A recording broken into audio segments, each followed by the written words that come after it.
It's the late 1980s, and the arcade scene is thriving with innovative and adrenaline pumping games.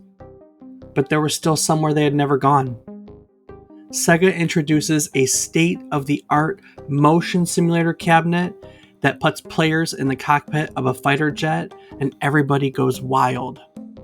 Afterburner isn't just a game, it's an experience that brings the thrills of aerial dogfights to life with unparalleled speed, graphics, and a cabinet that actually moves. Today, we're going to take you on a supersonic journey through the skies as we explore the history and legacy of Sega's Afterburner. As part of its story, we'll also look at the early career of its creator, Yu Suzuki. So buckle up, because this episode is going to be a wild ride as we take to the skies on today's trip down memory card lane.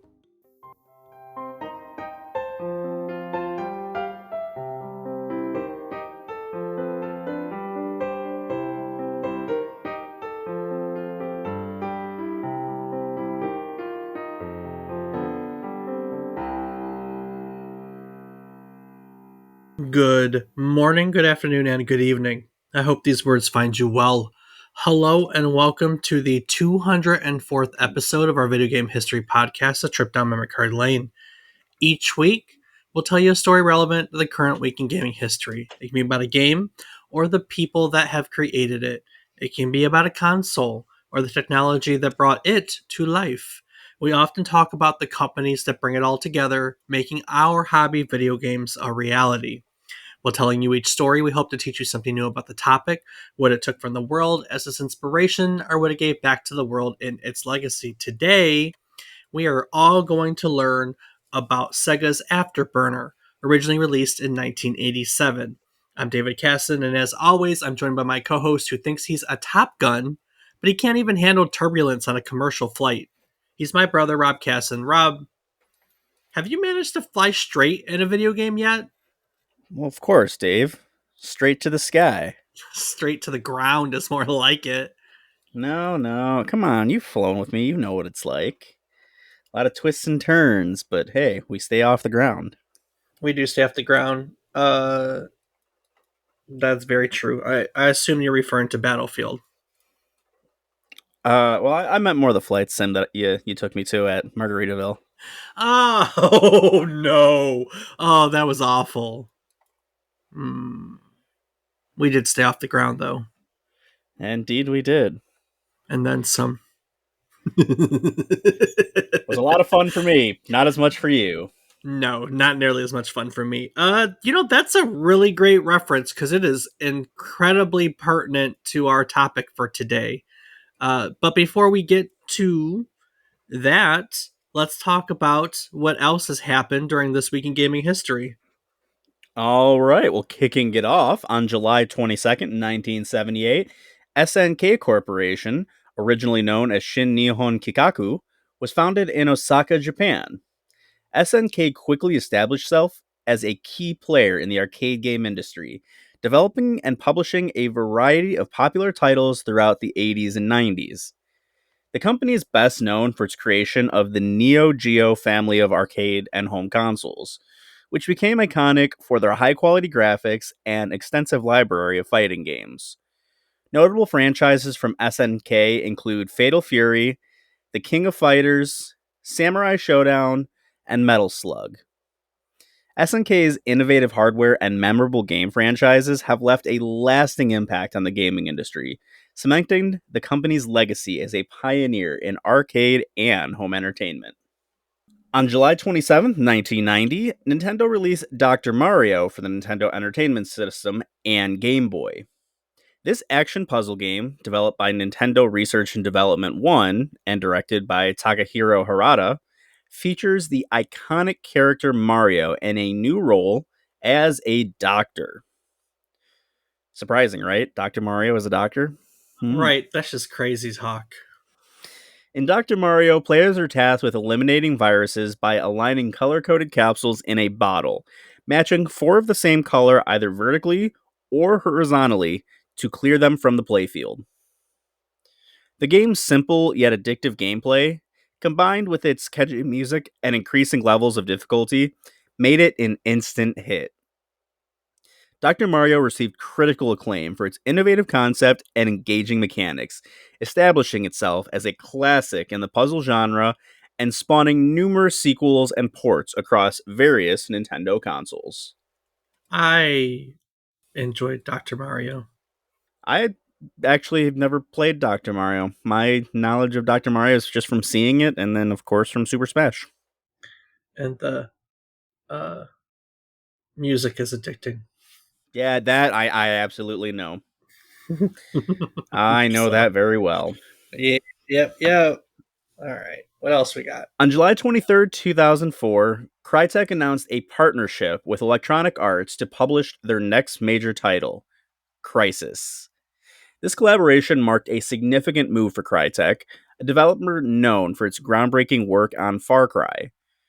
The partnership with EA provided Crytek with extensive resources and support to push the boundaries of gaming technology and deliver an ambitious new project. Crysis would go on to become famous for its stunning graphics, powered by the Cry engine, and its open ended gameplay, setting new standards in the first person shooter genre upon release. What else is Crisis well known for? Couldn't tell you, Dave.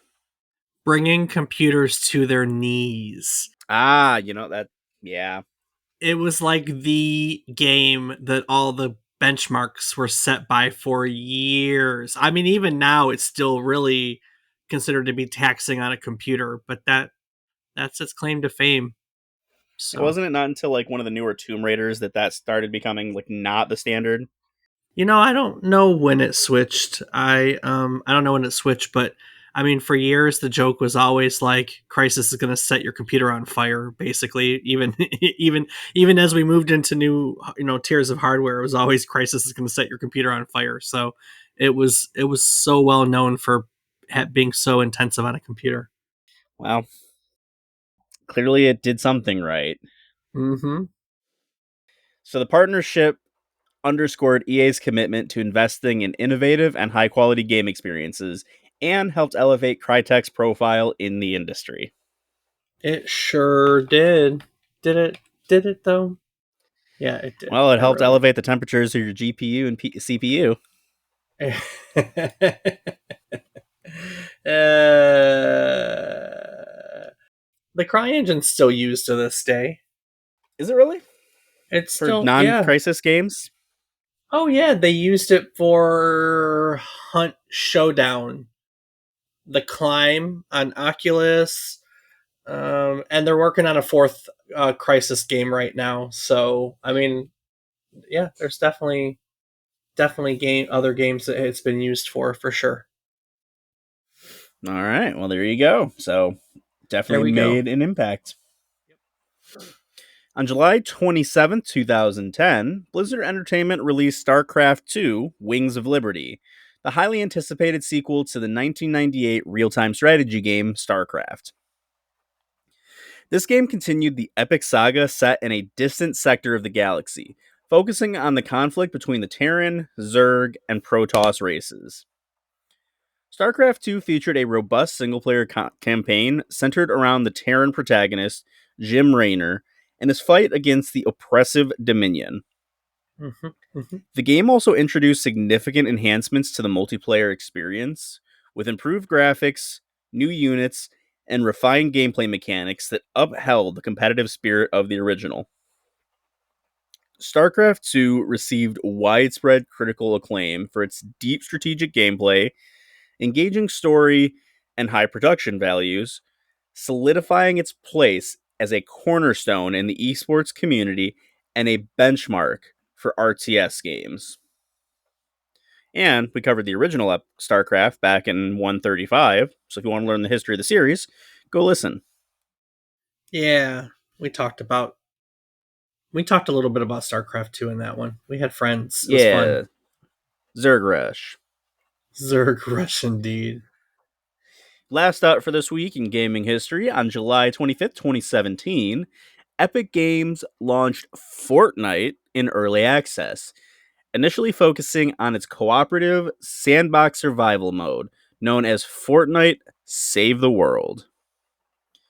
In this mode, players work together to build fortifications, gather resources, craft weapons, and defend against waves of zombie like creatures. While Save the World garnered a positive reception for its innovative blend of construction and defense gameplay, it was the subsequent release of the free to play Fortnite Battle Royale mode that catapulted the game to global fame. The Battle Royale mode introduced 100-player last man standing matches, combining the building mechanics with intense combat, which quickly became a cultural phenomenon. Fortnite's success was further fueled by its frequent updates, engaging seasonal content, and vibrant community, solidifying its status as a landmark title in modern gaming. I mean, I think that's an understatement. It's I won't pretend like it's not one of the biggest, if not the biggest game of yeah, I the think at least it's modern probably era. yeah, it's probably the biggest at the moment. So definitely, I think the biggest by money. Yeah, probably. Or between that and Minecraft. Well, I mean, yeah, it's free to play, but Yeah, still for have sure. all the goodies to buy. All the goodies. And with that, Dave, I think it's time we talk about today's topic. Yu Suzuki grew up in a small town on the northeast coast of Japan. Growing up outside of the city, Suzuki recalled making up his own games. In an interview, he recalled one in which he and his friends would compete by making balls of dirt and dropping them to see whose would last the longest. Suzuki said he would bake his dirt balls to strengthen their surfaces. Clever. All right. He enjoyed playing with Legos. He Nice. bought modeling kits. In each of those cases, he did not follow instructions, but rather used the Oh. kits to make something out of his own imagination. Said they have boxes of spare parts everywhere. Yeah, not surprised. Not No, surprised. no, not surprised at all. When he was young, he learned that not many people worked in jobs that they enjoyed. Same kid, same. And he Mm-hmm. thought he thought that he would genuinely unable to be unable to find a job doing something that he liked to do. So when people began to ask him what he wanted to be when he grew up, he focused on jobs that would provide many days off, like teaching, for instance, because they have summer and winter vacations, you know? At, at one point, he considered becoming a dentist because he learned that dentists get to choose their days off. When Suzuki entered junior high, he developed a fondness for professions that had English names like illustrator or programmer because he thought they sounded cool. The Wow. career of a programmer appealed to him because he imagined it came from the prefix pro, which was professional, and the word glamour, which in Japanese can have the meaning of voluptuous. So it conjured up the image of a curvy lady. Perfect reason to get into it to me. He wasn't sure if men could do it, but it sounded cool.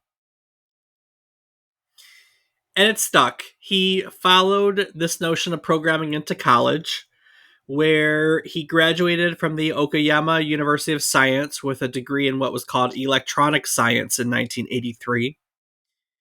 Even then, Suzuki had a vision for the future of gaming, having written his undergraduate thesis on the topic of 3D graphics in computer games. After college, he ended up choosing Sega as his choice of employer because they gave employees 2 days off a week. So that came Nice. from, yeah, right?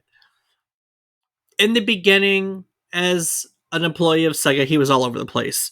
He recalls in his early career being asked to remove the CRT of a television attached to a cabinet. He was once the wait for a load test on Sega's Astro Belt cabinet, which was like a cabinet that had a vibrating seat. So they set him on there as part of the load test to make sure the seat didn't break. He was asked to develop time card tabulation software with another colleague. At one point, he was given a blueprint to make a circuit board. He soldered it, coiled it with a drill, and he wired it to complete the structure. Then he recalled the whole thing being thrown in a trash bin without even being tested. Uh, Right? wow. But he Okay. did but he did the scut work. He got through it, man. And it wasn't long before they gave him a shot at designing his own video game as a programmer. His first game was 1984's Champion Boxing for Sega's first home console, the Sega SG-1000. When asked in a 2023 IGN interview, why was your first game about boxing, Suzuki is said to have thought about it for a moment before speaking. I thought that boxing would be easy to achieve, he recalled. There wasn't much you could do with the SG-1000's processing power, but boxing seemed possible. The character's straight and jab punches could be portrayed through small movements, and if the feet looked like they were jumping up and down, it would already look like boxing. For the spectators, all we had to change was their individual color, make it look like their face was moving, and we were done. When taking the SG-1000's power into consideration, I decided that it had to be boxing. So, Suzuki also said that Champion Boxing was a minor project with very little staff, and that allowed him to learn the process of games development with very little pressure. So, Champion Boxing was released for the SG-1000 in October of 1984. According to Suzuki, his superiors found the game so impressive that they released it into arcades as is the following month simply by installing an SG-1000 into an arcade cabinet. The success of Champion Boxing earned him a promotion to project manager. As a project manager, he was then brought an outstanding project by another colleague who had asked him to take a look at this and see it through. And the concept was that he was asked to implement a torsion bar into an arcade cabinet. Now, a torsion bar, for those of you non mechanically inclined people out there, Rob, do you know what a torsion bar is? Because I honestly had to look it up. That's part of a vehicle that helps with It is. twist, torque. It very much so. It's a long metal bar that is honestly sometimes used in place of springs. Like older, I didn't know this before we had like coil spring suspension. We had torsion bar suspension because it twists and it turns and absorbs the same stuff. It gives a different type of smooth ride. So basically, a torsion bar is a long metal bar that kind of wiggles and flexes. I guess that's a way to put it, huh? Yeah, I'd say so. Sure. Suzuki was given complete control of this project. That was the only thing. Hey, we want to make a torsion bar. We want to take a torsion bar and do something unique with it, put it into an arcade cabinet. Suzuki was a fan of cars and motorcycles, so he decided that he wanted to design this game where the arcade cabinet simulated an actual motorcycle, one that would have players move side to side on a motorcycle to turn. His idea was that he thought that such a cabinet would end up being more popular than Pole Position, which had recently beaten another one of Sega's games that was an Atari game. It had recently beaten another one of Sega's games called Turbo. So he basically, wanted to take down the top dog, which was Pole Position. Going back to his college days, he also wanted to make a 3D game, but here in 1985, the technology simply wasn't there. Instead, he went back to the early 80s and he borrowed technology from a few arcade cabinets that Sega had used to experiment with 3D. Now, this arcade board was called the VCO Object Board or the Sega Z80 3D system. It used scaling to create 3D effects, and in doing so, was the board inside a game called Subrock 3D. It was a 1982 arcade shooter that was the first commercial game to have stereoscopic 3D. But Suzuki wasn't so much interested in that type of 3D, not stereoscopic. He was more interested in 3D graphics. He wanted to bring arcade graphics into a whole new era. So he took the Z80 system, and the first thing he did was he ditched the 8-bit processor on board, and he replaced it with two Motorola 16-bit processors. And this board would become known as the first in a line called the Superscaler line of arcade boards that Sega would use throughout some years later. Even still, full 3D graphics were out of his reach. We know that technically they didn't start having that until like the early to mid 90s, you know?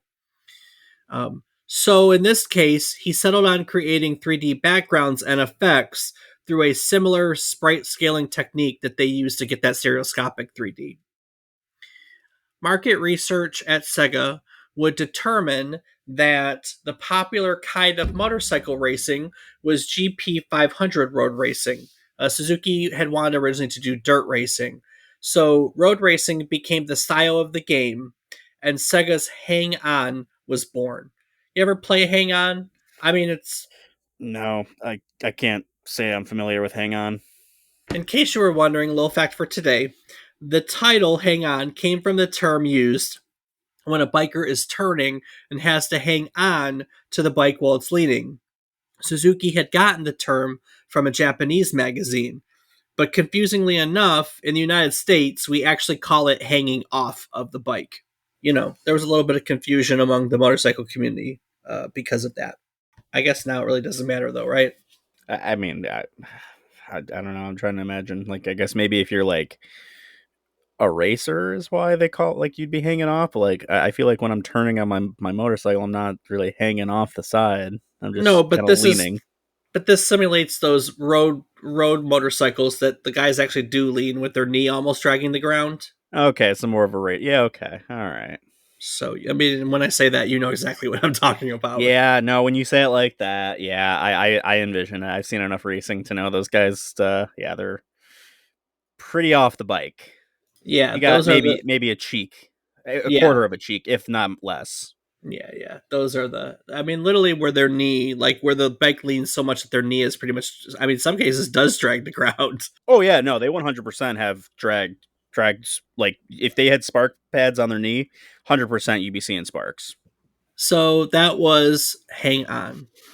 Another side note, they weren't actually able to use the torsion bar in the final design of the hang on cabinet. They ended up using springs to, because that motorcycle leans from side to side. Hang on ended up being incredibly successful. So much so that globally, Sega couldn't keep up with demand for the cabinet. Now, this was the first of what we call Taycan, one of the two cabinets. They are body sensation motion simulator arcade cabinets. This concept would define Suzuki's career and honestly kind of become a trend throughout much of the industry, you know, but this here hang on was pretty much the first. After the success of Hang On, Suzuki was then asked to look at a 100-page game design document made by another colleague that proposed the idea of a three-dimensional shooter that contained the word Harrier in the title. The concept was for a fighter jet that shot realistic missiles into realistic foregrounds. They wanted to create a realistic fighter jet game, basically. Suzuki determined pretty quickly that realistic missiles and realistic foregrounds just weren't technologically feasible with what they had at their hands at the time.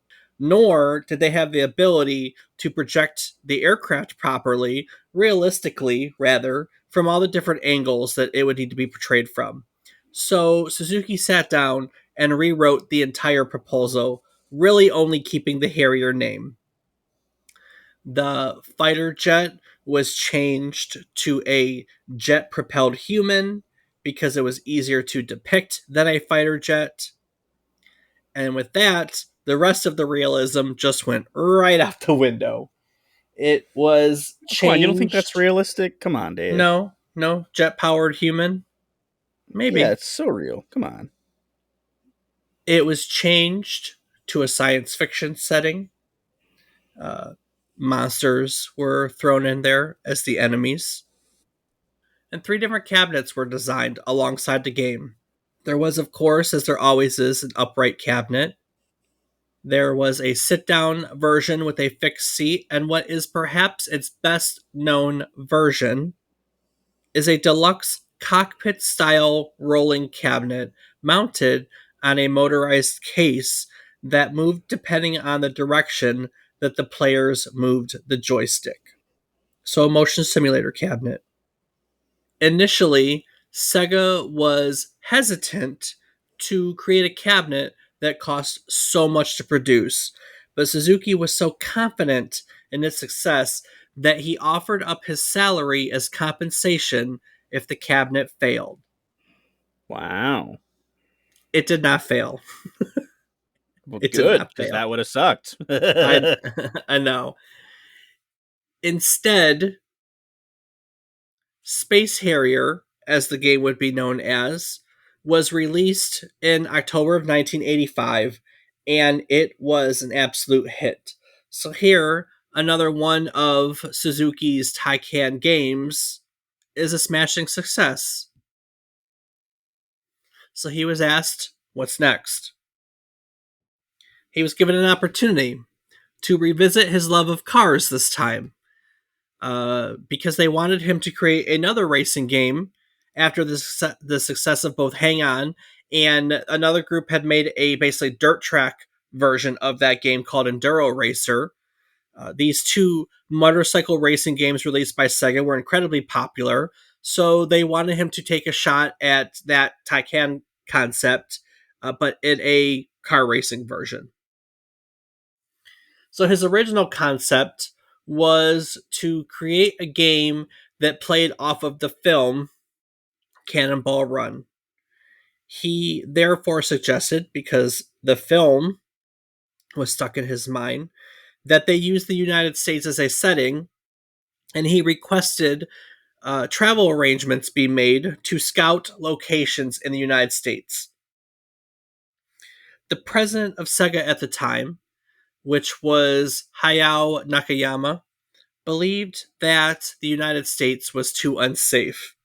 And so his travel arrangements were denied, and Europe was suggested as a safer option. I mean, he's not Okay. wrong. He's not wrong. No, I guess not. So Suzuki went on tour throughout Europe for 2 weeks looking for locations. In Monaco, Hmm. in Monaco, he fell in love with the Ferrari Testarossa. So he decided that it was going to be the playable car in the game. Sent his guys out to take pictures and put it together, and that's what they went with. Over 10 months, roughly 10 people put work into this project. And in the end, given his track record with motion simulators again, he was asked to make different cabinet designs. This racing game ended up with 4 different designs: 2 uprights and 2 sit downs.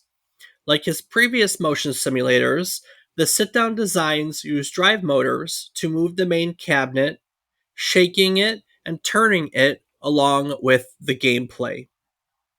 This game was called Outrun, and it was released to the world in September of 1986.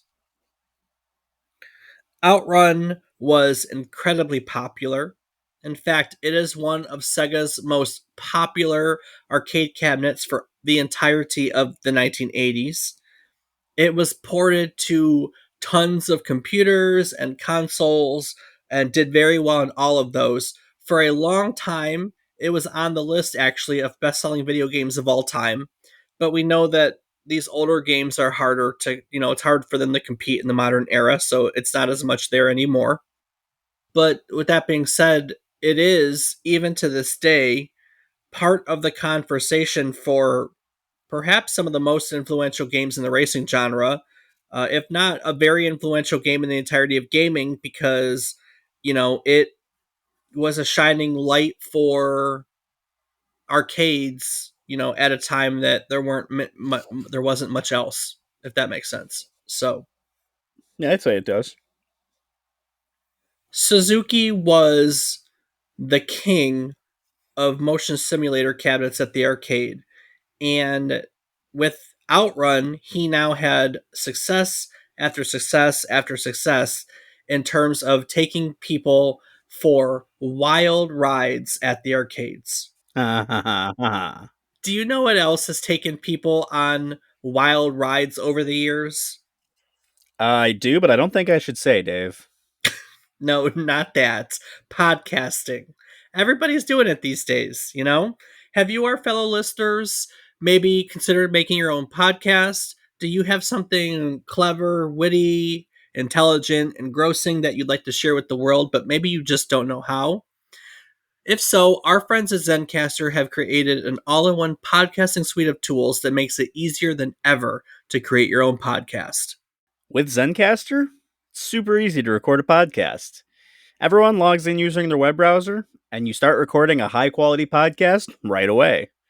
It allows you to record up to 4K video with your guests, and with Zencaster's multi layered backups, you always have the highest quality recordings, even if someone's connection is unstable.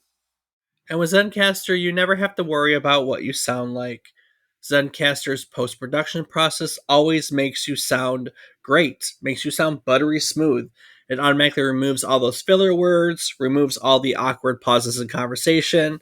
You can automatically have it set the right podcast loudness. It'll get rid of background noise. You can do everything with just a single click of a button. And the thought of podcasting overwhelms you because you think you need tons of different tools and services? Relax. Days are over.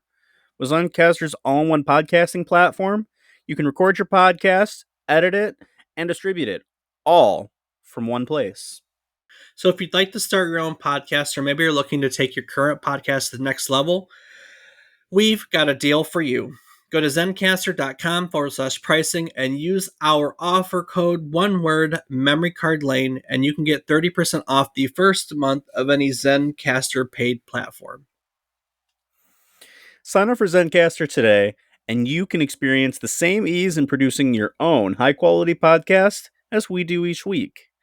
Go out and share your ideas with the world. Shortly after work wrapped up on Outrun, Suzuki and the rest of the Outrun team, for the most part, was asked to work on a project that was tentatively called in the beginning Studio 128. It was actually more so the building where it was developed, but this project didn't have a name. It was a top secret project, a game that would be developed with the intention of being Sega's very first blockbuster. Suzuki said in an interview that hardly anybody at Sega knew about it. It's top secret.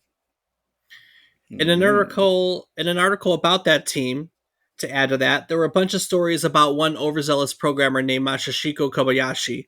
Among them is an anecdote where Suzuki told him that the project was top secret and that no one without permission was allowed inside their studio. You see, one of the other interesting things about this development period is that Sega had just adopted a flex time work schedule. So they wanted to promote and retain all the creative types. And so they basically gave them a flexible schedule. They said, you can make your own schedule. You don't have to work in the office. We want to give you the freedom to develop and be creative in your own environments. So, in reality, the reason they didn't let anyone into their workspace is because they didn't want anyone to know that there was no one ever physically there and they were all that, working from home. that is so the case. So this team holed up in a building only a couple minutes from Sega's headquarters, and that building is Studio 128. And one day the president of Sega came to check on the project, and Maki, as he was basically known, told him, "You're not on the list. No permission, no entry." So he was turned away. Damn. That's Uh, ne- ballsy. Needless to say, Suzuki got an airful for that one. I believe it. But beyond that, there was nothing. There was no idea. There was no design document. There was no pitch in place. Nothing. It was really just, hey, take everything that you've learned up until this point and make us a blockbuster title for the arcades. Suzuki said in a later interview that we kind of made things up as we went along. We'd first come up with a bunch of ideas of things we wanted to do. Then we selected the ones that sounded the most interesting and we tested them out. It was a very wasteful process. For example, if we had three different ways to do something, well, we test out all three to see which was best. And if two of the ideas seemed good, we'd have to go back and revise everything again. And no one really knew where all of this was going. Nice. So when it came time to actually decide about what type of game the team was going to make, they literally turned to blockbusters, and in this case, movies, and they chose a blockbuster summer movie to model. Suzuki said Top Gun was an influence, but before I saw Top Gun, I already had the idea for a fighter jet game taking shape in my mind. In the beginning, I was thinking of something more like Laputa Castle in the Sky, something with a science fiction-y anime feel, but Sega's Tycoon games were going to be sold worldwide, and they felt that something like that wouldn't appeal to audiences outside of Japan. So the team ended up changing the science fiction anime to a more realistic, Top Gun type theme. They switched to an F-14 fighter jet because they felt that it was going to be recognizable across the world.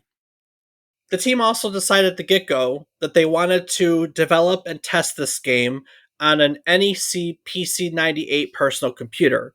This is significant because up until this point, all of Sega's games were developed on workstations. And as part of this top secret project, they wanted to prove to their superiors that they didn't need expensive workstations to make a game. They succeeded, to be fair, and in the end, this was actually the first Sega game ever to be developed on a personal computer. Very nice. So later on, the team had said that one of their biggest challenges was implementing all of the sprite and surface rotation that makes basically everything move as fluid and realistically as it does in the game. So the thing that makes the jets twist and move and the missiles go where they go and the smoke trails go where they go, this was figuring out how to make the circuit boards do that was their first big hurdle. Figuring that out was the first big milestone that the team celebrated. The next celebration came when they figured out how to make the big smoke trails that followed the missiles. The trait that they said basically made everything look cool. So Nice.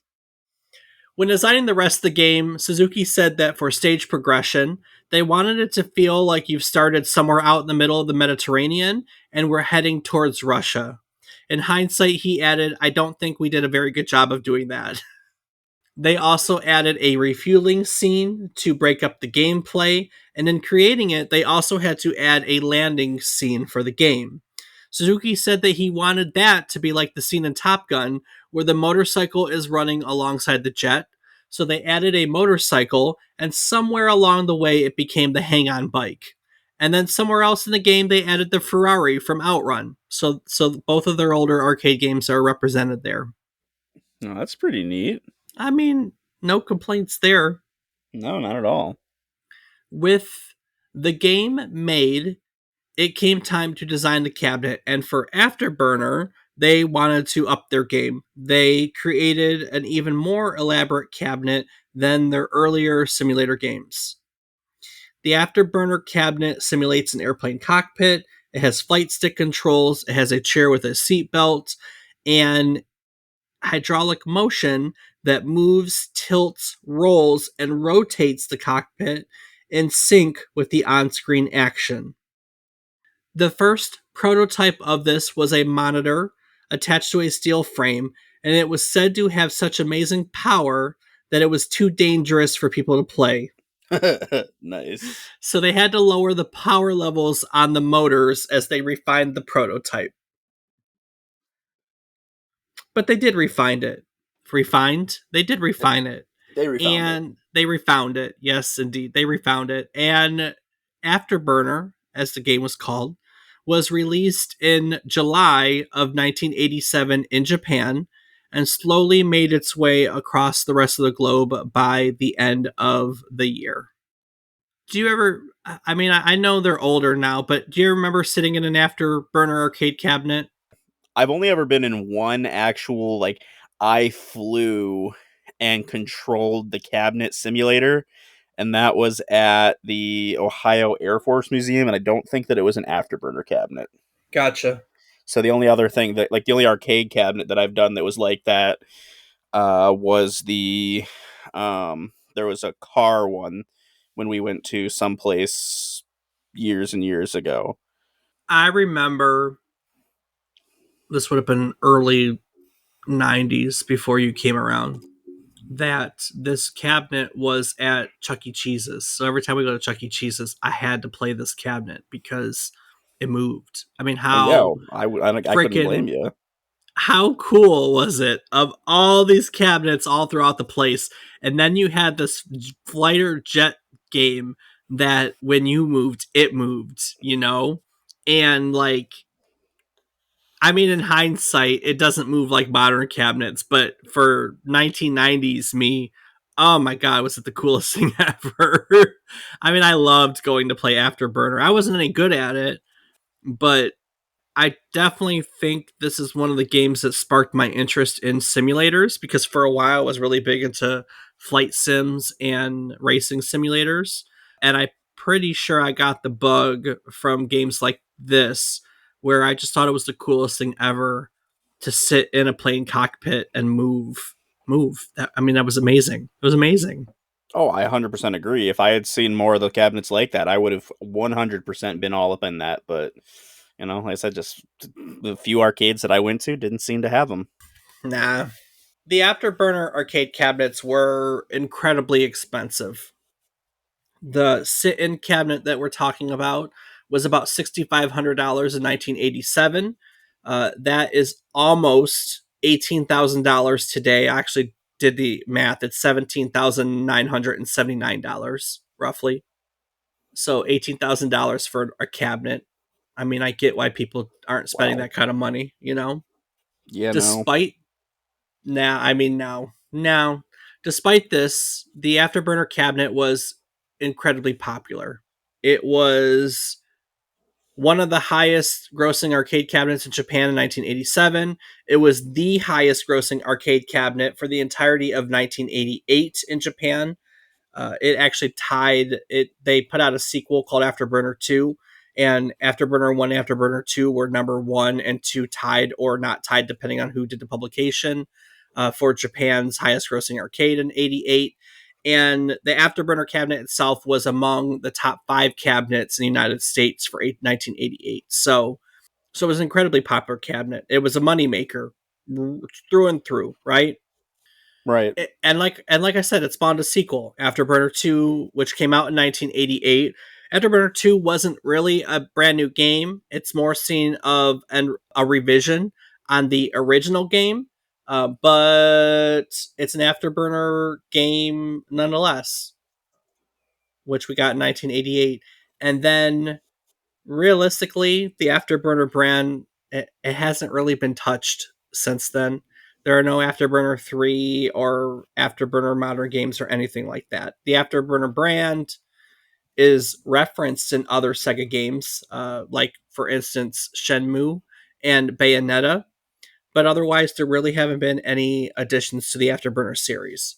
With that being said, Suzuki himself did revisit the concept in 1990. There is a spin off cabinet called G Lock Air Battle, obviously, another fighter jet game, Air Battle. This one, however, utilizes something called Sega's R360 arcade cabinet. And as you might imagine from the name, the R360 is noteworthy for its ability to spin 360 degrees in any direction on two metal axes, which allows the player to freely move as the cabinet mimics all the in game action, including the ability to turn itself completely upside down. Hell yeah. It's kind of cool for an arcade cabinet, huh? Hell yeah, it Uh, is. Those cabinets have a safety bar and a 4-point safety harness, which are utilized to keep players in the seat as the machine moves. But yeah, they eventually he kept making motion simulator cabinets, and the R360 is. I mean, yeah, he's made a lot. He made the freaking, other car racing games. I'll get to in a moment. Rob, he made the arcade version of your American Truck Simulator too. So Oh, nice. Hell yeah. yeah, he has made an entire career out of motion simulator cabinets. So Studio 128 became Sega's research and division 2, which is called Sega AM2. And Suzuki worked in that division for many years before going to his own studio, so to speak. And in all that time, he worked on many well known series. He's responsible for Virtual Racer, Virtual Fighter, Daytona USA, for instance. And then one more title slash series that we're going to be revisiting later this year, which is Shenmue. So we will learn more about Sega AM2 and its history, and therefore more of Suzuki's career as part of that episode, which comes in the beginning of November. But here in his early career, he got his start with motion cabinets, right? Motorcycle, what did he do? Motorcycle Space Harrier, which is jet powered person, Outrun, which is car racing, back to jet fighting, which is Afterburner. Those are his first four, which is kind of fun. I 100% agree. So if you're curious where the history, like, because I really liked motion cabinets, right? And even to this day, I go and I look for motion cabinets because there's just something about that experience I love, except for when you drag me into motion simulator or roller coasters that make me go upside down and get sick. Um, yeah, I know. But I love that experience. Like that R360. I know that R360, that's not the only game that uses the R360. I have played other games that use the R360 with the upside down, and it's pretty freaking cool, to be totally honest with you. It's pretty freaking cool. I really like that cabinet. Um, yeah, I really like that cabinet. So, um, but it's super, super expensive. Um, yeah, it's super super expensive, like $100,000 cabinet type deal. Hey, well worth it though. What is the other game? Wing War, Wing War, Wing War. Looks like Wing War is the other one. Maybe Wing War because I don't remember playing G Lock, or maybe it was G Lock. I don't know. I I couldn't don't tell know. you, Dave. Or maybe I just remember a 360 arcade cabinet that's not the R360. That's a possibility too.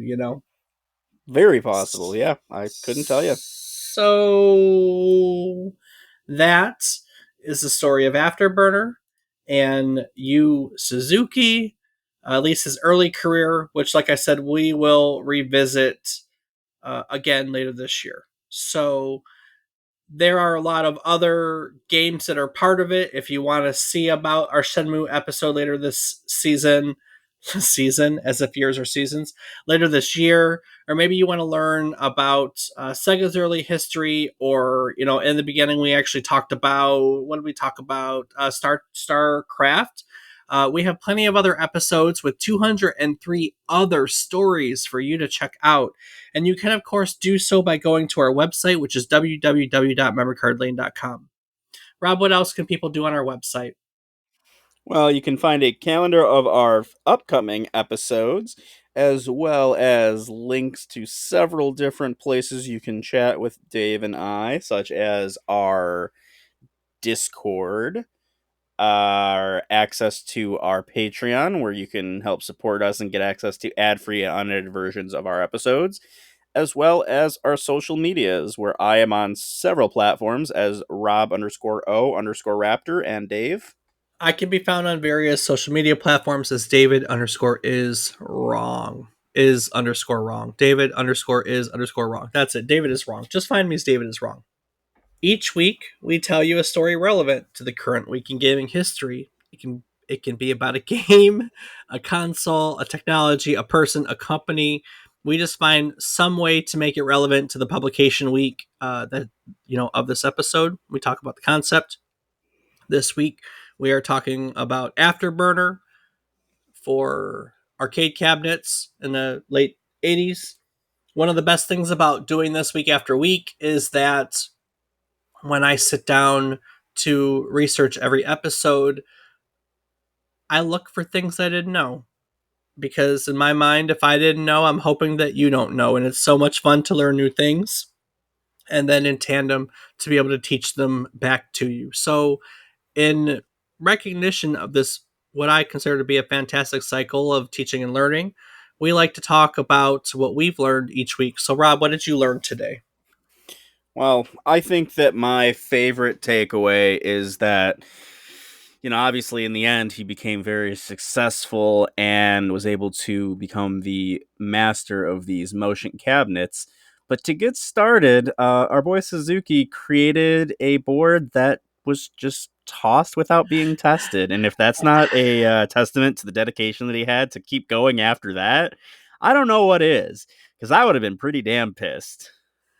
Yeah, I he said he was so nervous in that interview. Like he didn't really know what to expect because literally like build a circuit board and then like no testing, no nothing. They didn't even look at it. They literally just toss it in the trash. So Yeah, props to him for continuing after that, because yeah, I would have been pretty upset. yeah, So, yeah. but it's great to see. Like I said, I haven't had much experience with these cabinets, but it's awesome to know that just starting out from doing very little, not even knowing what you wanted to get into, and thinking that programming was about curvy women. It's just a fantastic story. It can be. I mean, Just you're I'm right. It, just it very well could be. I mean, we I'm did just an episode saying. on Leisure Suit Larry, so Right, and there's a market for that nowadays. So I very mean, much just ask so. Damon. Ba-da-ba-ba-da-ba. And with that, Dave, what is your takeaway? When I picked this topic, I didn't know I was going to be doing a history of motion simulator cabinets because really that's what this is. Because Hang On started the trend of Tycon cabinets. It started that trend of motion simulator cabinets, and I legitimately had no idea that was the path I was going down. So, as a fan of those cabinets growing up, to be able to revisit its history was way more than I expected and very exciting. That's my takeaway. Well, very good one in my book. Awesome. Well, I guess before I take it into next week, is there anything that you'd like to add to today's episode? As always, Dave, I do want to take one quick moment to say thank you so much to everyone for listening. It means the world to us, and we hope that you enjoy getting to join us as we learn about these video games and subsequently teach you about them. Yes. So thank you. Well, thank you. Thank you. Thank you. Well, fellow pilots, that wraps up our high flying journey through the history of Sega's Afterburner. We hope you enjoyed this little exciting trip down memory card lane and learned something new about Yu Suzuki and the early motion simulator cabinets that he's created. Next week, though, we're shifting gears from the skies and heading back to the track and field. With the Summer Olympics kicking off, we're going to celebrate by exploring Microsoft Decathlon and other video games that depict the Olympic Games. We'll dive into the history of these sports titles, the Olympics, all of their impact on on gaming, and talk about how they've captured the spirit of the Olympics. So, if you've enjoyed the adrenaline rush of Afterburner, get ready to test your athletic skills and go for the gold. Join us as we sprint through the annals of gaming history, celebrating the games that brought the Olympics to our living rooms on next week's trip down memory card lane. Do-ba-da-ba-ba-ba-da-ba-da-ba-ba-ba-ba-ba-ba.